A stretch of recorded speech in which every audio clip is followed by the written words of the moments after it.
The reluctant guest Priya Sharma adjusted the silk-wrapped dress that suddenly felt too tight across her shoulders. The elaborate vineyard estate sprawled before her, twinkling lights strung between ancient oak trees and waiters gliding between guests, with champagne flutes balanced on silver trays. Her best friend Jenna's engagement party was exactly as extravagant as predicted, making Priya feel even more out of place than she'd anticipated. "You came!" Jenna squealed, appearing in a flutter of designer chiffon and expensive perfume. "I was worried you'd back out at the last minute. I promised, didn't I?" Priya forced a smile, accepting Jenna's enthusiastic hug.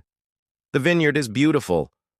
Richard's family has owned it for generations," Jenna beamed, gesturing toward her fiancé, who was surrounded by what appeared to be identical copies of himself. Men in tailored suits with perfect haircuts and confident smiles. "Come, I'll introduce you to everyone." "Actually," Priya touched Jenna's arm, "I could use a drink first. Mingling with strangers isn't exactly my strong suit." Jenna's face softened. "I know this isn't easy after everything with Vikram, but it's been 6 months, Pri. Maybe it's time to—" "Don't say it," Priya warned, though her tone remained light. "I'm here to celebrate you, not to find a replacement husband." "Fine," Jenna conceded with a theatrical sigh. "But promise you'll dance tonight? Just once?" Before Priya could protest, Jenna was swept away by another group of guests, leaving her alone at the edge of the sprawling garden. She made her way to the bar, ordered a gin and tonic, and found a quiet spot beneath a jasmine-covered trellis to observe the party. The evening progressed with predictable elegance. Speeches were given, toasts were made, and Priya successfully avoided Jenna's attempts to introduce her to eligible bachelors. When the string quartet transitioned to a slow melody and couples began drifting toward the wooden dance floor, Priya finished her second drink, feeling the pleasant warmth of alcohol softening her edges. That's when she noticed him, a tall figure standing half-hidden behind a marble column, watching the proceedings with what appeared to be the same reluctance she felt. He wore a simple dark suit that somehow looked different from the others, less studied, more comfortable. His attention was focused on the dancing couples, but there was something detached in his posture, as if he were observing a foreign ritual. Perhaps it was the gin, or maybe it was simply the desire to do something unexpected, but Priya found herself moving toward him before she could reconsider. As she approached, she noted his disheveled dark hair and the faint shadow of stubble along his jaw, a refreshing contrast to the polished appearance of the other male guests. He glanced up, startled, as she stopped directly in front of him. His eyes were a striking shade of amber that caught the golden light strung above them. "Dance with me," Priya said, surprising herself with her directness. He blinked. "Excuse me?" "Dance," she repeated, extending her hand. "Unless you're waiting. For someone specific?" A flicker of amusement crossed his face. "I'm not waiting for anyone." "Then there's no reason to refuse," Priya challenged, emboldened by his small smile. After a moment's hesitation, he set down his untouched champagne and took her outstretched hand. "I suppose there isn't." His palm was warm against hers as she led him to the dance floor, feeling oddly victorious when they joined the swaying couples.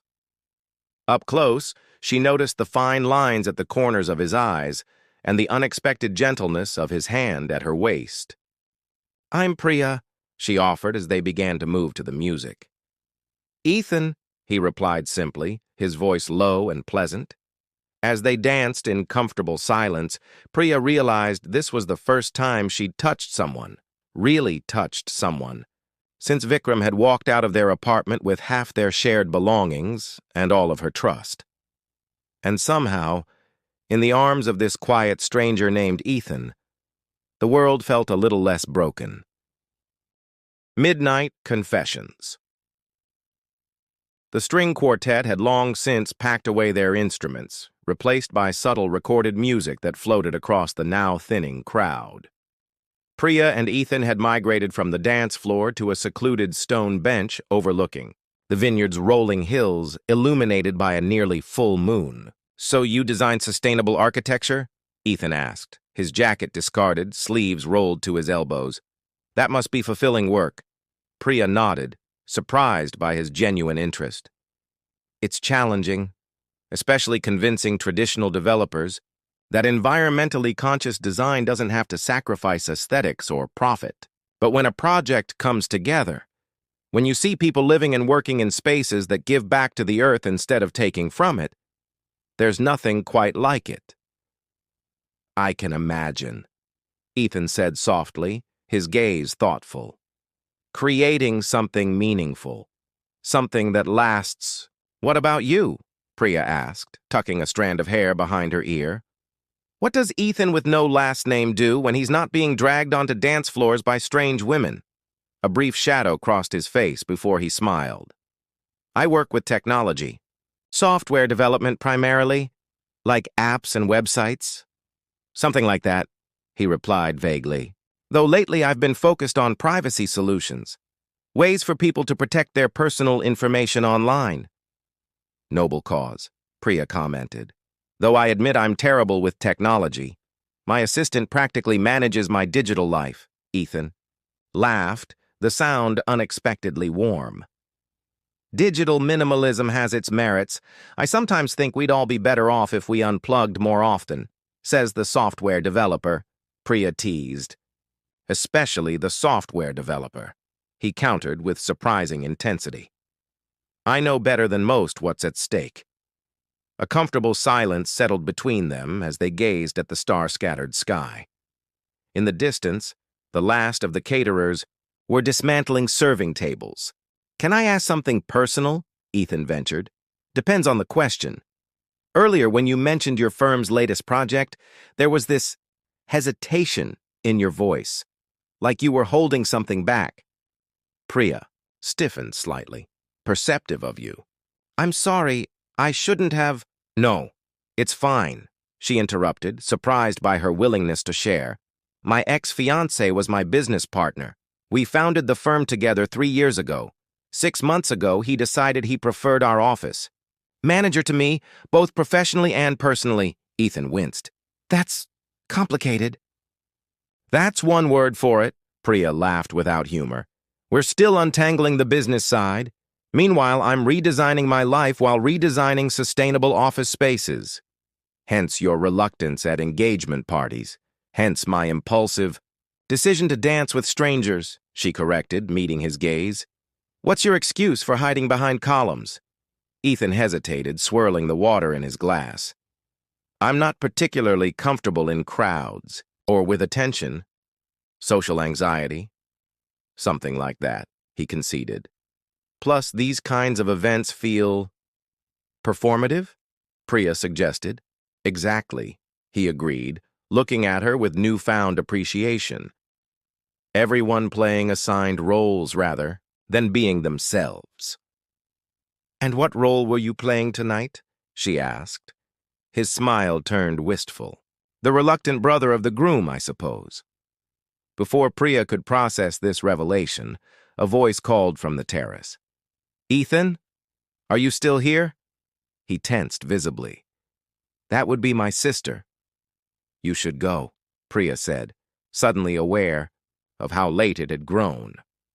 "It was nice meeting you, Ethan, brother of the groom." He stood reluctantly. "Will you be at the rehearsal dinner tomorrow?" "Wouldn't miss it," she replied, surprising herself with how much she meant it. As he walked away, Priya realized she hadn't asked which of Richard's brothers he was. Curious, she thought, how comfortable silence could be with a virtual stranger. The morning revelation. "You did what?" Jenna's voice echoed through the bridal suite, where her attendants were gathering for a pre-rehearsal brunch. Priya winced, regretting her casual mention of dancing with someone named Ethan. "It wasn't a big deal. We just danced and talked for a while." Jenna's eyes widened dramatically. "Priya Sharma, do you have any idea who Ethan Hayes is?" The name triggered a vague memory. Hayes Technologies, the innovative privacy software company that had recently declined a billion-dollar buyout offer. Wait, your Richard is marrying into the Hayes family? As in Hayes Technologies? Yes, and Ethan is the founder and CEO, Jenna hissed, glancing around as if sharing state secrets. He never comes to family events. Richard said he had to practically beg him to attend the wedding. Priya's stomach dropped. But he said he works in software development. He didn't mention owning a tech empire. That's Ethan, said a woman, Priya, recognized as Richard's sister, Amanda. He hates the attention his success brings. Reporters have offered my parents ridiculous amounts for childhood photos or stories about him. He's brilliant but intensely private, Jenna added. Richard says he turned down the Forbes 30 Under 30 3 years in a row. Priya sank into a nearby chair, processing this information.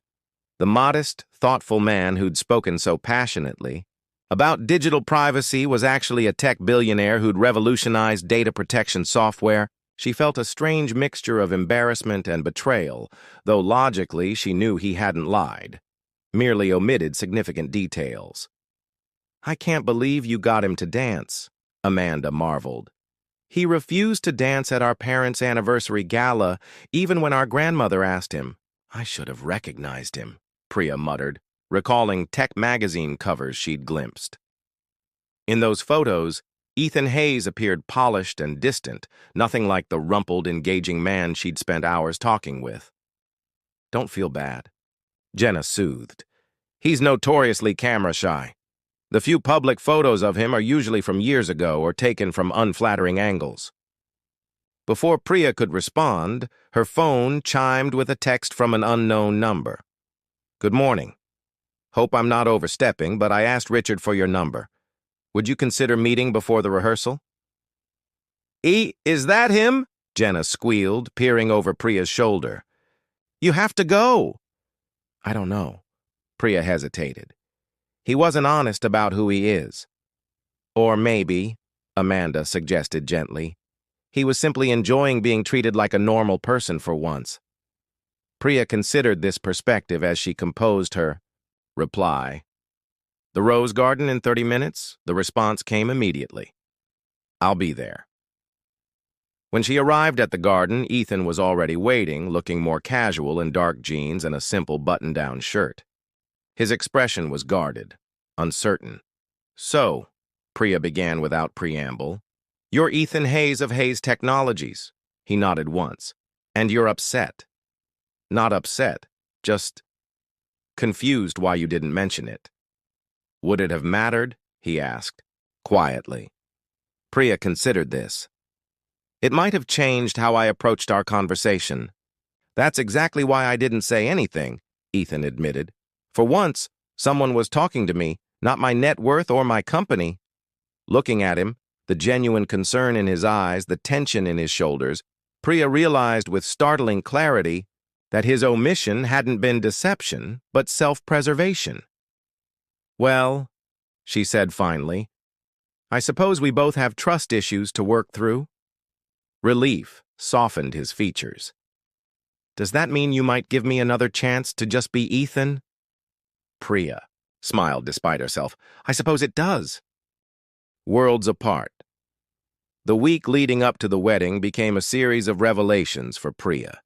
Each pre-wedding event brought new insights into Ethan's world, a realm so different from her own that it occasionally left her breathless. At the rehearsal, dinner, she watched him deftly deflect questions about his company's rumored government contracts, maintaining his privacy while never appearing rude. During the family golf tournament, she witnessed his generosity when he quietly arranged for the vineyard's groundskeeper's son to receive a university scholarship. At the welcome reception, she observed his discomfort when guests attempted to pitch business ideas or seek investment advice. Does it ever get easier? She asked, as they escaped to the vineyard's small library after yet another guest had cornered Ethan about potential partnerships. What? The social obligations? He asked, browsing the bookshelves with practiced nonchalance. No, the constant performance, the way people see what they want from you rather than who you are. Ethan's hand stilled on a leather-bound volume. Not really, he admitted. But finding people who see beyond the surface helps. Is that why you've been hiding in various corners of this estate with me all week? Priya teased, though genuine curiosity underlay her question. Partly, he acknowledged with a small smile. Though your company is far preferable to hiding alone. They'd developed an easy rapport over the past days, sharing quiet conversations between official events.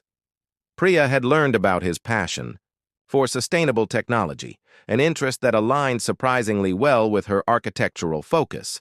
In turn, she'd shared her struggles to rebuild her firm after Vikram's departure. Have you considered buying him out entirely? Ethan suggested. Your vision for the company seems clearer than his. With what money? Priya laughed. My last project barely covered overhead. Something shifted in Ethan's expression. I could help with that. The air between them suddenly felt charged. I don't need your charity, Ethan. Not charity. Investment, he clarified quickly. Your sustainable urban housing concept has genuine potential. Any investor would see that. Right, Priya said coolly. And there's nothing personal about your interest? Ethan stepped closer, his expression earnest. My interest in you is entirely personal. My interest in your work is professional. I'm capable of separating the two. Are you? She challenged. Because from where I stand, your world and mine operate by different rules. You can write checks that change lives with the same ease I order coffee, and that bothers you. It complicates things, she corrected. I've worked for everything I have. My independence matters to me. I understand that better than you might think, Ethan said quietly. My money creates as many barriers as it removes. Before Priya could respond, Jenna appeared at the library door. There you are. The photographer wants pictures of all the wedding party by the fountain. As Ethan excused himself, Priya remained behind, wrestling with uncomfortable truths. Her attraction to him was undeniable, but so was the reality of their different worlds. Could any relationship survive such fundamental imbalance? More troubling was how easily she could imagine falling for him, not for his wealth or status, but for the thoughtful man who listened intently to her ideas and remembered her coffee preference after being told just once. The question wasn't whether she could accept Ethan's world, but whether she could maintain her identity within it. The final dance. The wedding reception glittered with elegance. Crystal chandeliers suspended from the vineyard's renovated barn ceiling, tables adorned with lush arrangements of local wildflowers, and floor-to-ceiling windows showcasing the sunset, over rolling grapevines. Priya adjusted her bridesmaid's dress, a champagne-colored silk that complemented her warm brown skin. She'd successfully navigated her duties throughout the ceremony, even managing to walk down the aisle alongside Ethan without betraying the tension that had built between them since their library conversation. Now, watching him deliver a surprisingly heartfelt toast to his brother and new sister-in-law, Priya felt an unwelcome ache in her chest. In his tailored tuxedo, speaking with quiet sincerity about finding someone who sees you for who you truly are, he seemed both familiar and utterly unreachable. He keeps looking at you, observed Amanda, sliding into the empty chair beside Priya. Has been all day. We had a disagreement, Priya admitted, about worlds colliding. Amanda nodded knowingly. Ah, the money conversation. I wondered when that would happen. It's not just about money, Priya protested. It's about independence. Identity, authenticity. Trust me, I know, Amanda interrupted gently. My husband was a public school teacher when we met. He had the same concerns. Priya glanced toward where Amanda's husband was entertaining their young daughter. How did you work through it? He realized that while my family has wealth, it doesn't define me. And I realized that his need for financial independence wasn't pride, but self-respect. Amanda smiled. Relationships aren't about erasing differences, but building bridges between separate worlds. As the first dance concluded and other couples joined the newlyweds, Priya found herself watching Ethan. He stood conversing with elderly relatives, his attention fully present despite what she now recognized as subtle signs of his discomfort. In crowds, the slight tension in his shoulders, the way his fingers occasionally flexed at his sides. When their eyes met across the room, something unspoken passed between them. Without breaking their gaze, Ethan excused himself and crossed the dance floor toward her. "May I have this dance?" he asked formally, extending his hand. Priya hesitated only briefly before accepting. "I thought you didn't like dancing." "I'm discovering. I enjoy certain exceptions," he replied, as they moved together to the slow melody. For several moments they danced in silence, the familiarity of his hand at her waist both comforting and electric. "I owe you an apology," Ethan said finally. "I shouldn't have offered financial help with your company. It was presumptuous. And I overreacted," Priya acknowledged. "Your offer was generous, even if poorly timed." His lips quirked. "My timing has never been my strong suit." "Neither has my ability to accept help," she admitted. "Vikram's betrayal made me defensive about my independence." They turned slowly beneath the twinkling lights, their bodies moving in natural harmony. "I've been thinking," Ethan said carefully, "about bridges." Priya looked up, surprised. "Bridges?" "Between different worlds," he clarified. "Mine and yours. They don't have to merge completely to connect meaningfully." "That's quite philosophical for a tech entrepreneur," Priya teased, though her heart quickened. "I contain multitudes," he replied with mock seriousness, before his expression softened. "The truth is, Priya, I haven't felt this connected to someone in years, maybe ever. I'd like to explore what that might mean if you're willing." The music shifted to another song, but they continued their slow dance, cocooned in private conversation. "It won't be simple," she warned. "I'm stubborn, fiercely independent, and I have trust issues. And I'm intensely private. Occasionally. Withdrawn and work too much," he countered. "But I'm willing to try if you are." Priya considered the man before her, not Ethan Hayes, the billionaire tech genius, but simply Ethan, who listened intently, danced reluctantly, and looked at her, as if she were the only person in a crowded room. "I suppose," she said finally, a genuine smile spreading across her face, "we could start with breakfast tomorrow, at that little cafe in town I mentioned. The one with the terrible coffee but amazing pastries?" Ethan recalled, his eyes lighting up. "You remembered." "I remember everything you tell me," he said simply. As the reception continued around them, Priya rested her head against Ethan's shoulder, their dance becoming less about movement and more about presence. Two people from different worlds, building their first bridge one step at a time. In the end, perhaps that was all any beginning required. Not perfect understanding or identical backgrounds, but the willingness to meet somewhere in the middle and start dancing.